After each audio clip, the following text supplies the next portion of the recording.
The courageous actions of a group of Hopkins High School students will be celebrated on the big screen. A film highlighting a walkout that took place 10 years ago against discrimination. Kaya Edwards shares the history that inspired it.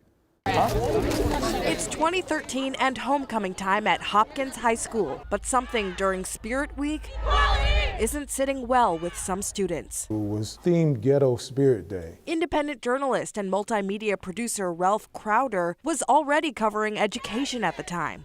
Education, no discrimination! And so, when two black students spoke out against the theme and the way some of their schoolmates embraced the stereotypes, Ralph followed along as Hopkins administration suspended the two students. Catching the students right actually when they left the school. And the school walkout that followed. Really the conscious decision to affirm the students at that time. Any child or any student that is fearless to really put their voices out there publicly, especially for the betterment of their own education purposes, I mean, that's an honorable thing to do. A father of two, Ralph uploaded the footage and this turned out to be a documentary. Now 10 years later and 60 years after the Children's March in Birmingham, Alabama, he is presenting an exclusive screening and discussion Saturday at 2 p.m. at the Minnesota History Center. The documentary is called Before Black Lives Matter, The Kids Marched for Education. We only screened this really publicly maybe about 2 or 3 times. Sometimes the issues